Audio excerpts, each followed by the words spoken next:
Welcome sa Durs 2.0. Fresh at nagbabagang happenings bang hanap mo? Mga padabarkads man yan o mga trending topics? Pwes, sagutin natin yan.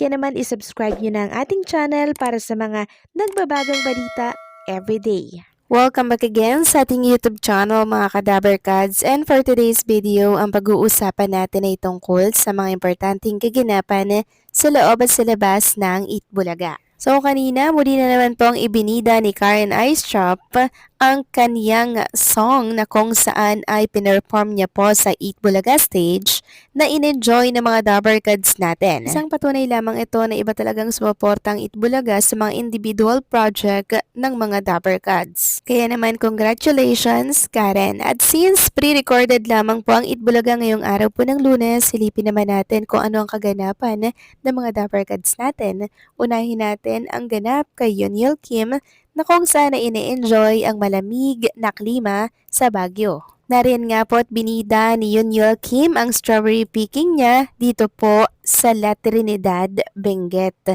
So peak season po kasi ng mga strawberries ngayon mga kadabarkads, kaya naman talagang ini-enjoy ni Yuniel Kim ang pamimitas na mga strawberries. Actually mga kadabarkads, sobrang nakaka-enjoy naman talaga to, lalo na kung ikaw yung mamimili ng mga kukunin mong strawberries. So medyo mahal ang strawberries ngayon 700 to 780 per kilo. Samantalang si Atasha Mulak naman mga kadabarkads, ini-enjoy ang karagatan. Katulad ng mga ginagawa niya dati, talagang ang favorite niya at kasama ang pamilya niya ang karagatan na kung saan ay lulan ng isang yate. Iba talaga mga kadabarkads pag mayaman, Talagang libangan nila, mga karagatan, sa yate, golf, diba, pamamasyal. Kung bagay, enjoyment na lamang po ang ginagawa ni Atasha Mulak dito po sa showbiz industry. Samantalang next topic naman tayo, pag-usapan natin mga kadabarkads, ang kaganapan naman sa mga clones natin. Unahin natin ang tungkol dito kay Roel Carino. So nitong nakaraan lamang mga kadabarkads, na imbitahan po pala si Roel sa isang piyestahan. Dito po yan sa Lipa City, Batangas. Nangyari yan noong January 31, 2026. So grabe, sobrang pinagkaguluhan talaga doon si Roel Carino. Ang dami pong nagpa-picture sa kanya doon mga kadabarkads. Talagang love na love din po siya ng mga Batanggenyo. Samantalang si John Jordan Avina naman mga kadabarkads, nagpaiyak po dito sa KDRAC bar na kung saan ay meron nga pong isang lola doon or nanay na nag-request po ng I Have You na kanta. And habang kinakanta nga po yun ni John Jordan Avina, nakayakap po sa kanya si nanay at talagang ine-enjoy yung moment o yung pagkakataon na yun, nakayakap niya po si John Jordan. So marami po nakakamiss na kay John Jordan mga kadabarkads Sana nga sa mga susunod po na panahon, makita naman natin siyang magbalik sa Itbulaga. Samantalang producer naman ni Jerome Ibardome, may panibago pong inilabas dito kay Jerome. Inilabas niya po mga kadabarkads yung BTS or yung behind the scene po ng photoshoot ni Jerome Ibardome para po sa kanyang nalalapit na concert by February 14, 2026. Sobrang bagay din pala kay Jerome Ibardome yung mga gantong pormahan, Yung formal mga kadabarkads. And napaka-pogi talaga ni Jerome mga kadabarkads. And yung kanyang hair, mukhang pinagupitan niya, And bagay naman sa kanya, mahaba or maiksi yung hair niya, bagay naman sa kanya mga kadabarkads. Talagang lumilitaw yung kanyang kagwapuhan, lalo na pag ganito yung kanyang mga kasuotan. Samantalang welcome back naman dito sa kaibigan po ni Maine Mendoza na si Chichirita na isa po sa mga secret agent ng The Age is Right. Isa po siya mga kadabarkads sa talaga namang nagpasaya din po kanina dito po sa entablado ng Itbulaga. At viral ngayon mga kadabarkads ito pong video na Direk Oreo Black. Ipinag-uusapan ito ngayon sa Facebook and talagang napanood ko nga kanina.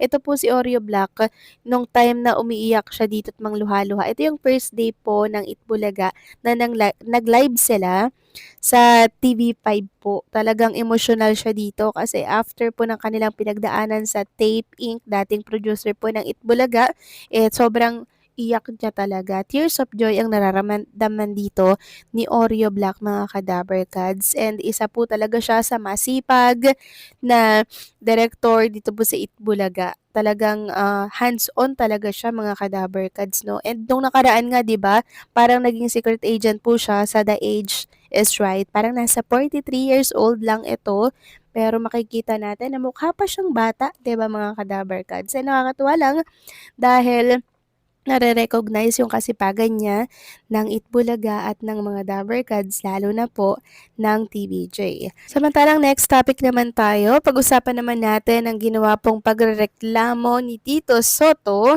sa ginawa po ng Supreme Court. Sabi nga dito, nagreklamo si Senator Tito Soto sa umano'y ginawa ng Supreme Court tungkol sa impeachment.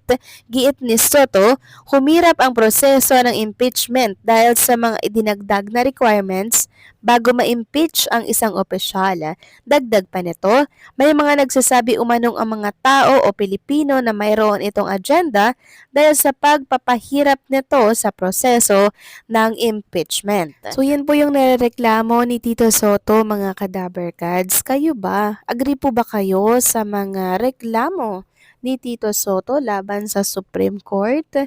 Please comment down below mga ka-Dabarkads. Samantalang pag-usapan naman natin ang tungkol dito sa mga singing queens natin.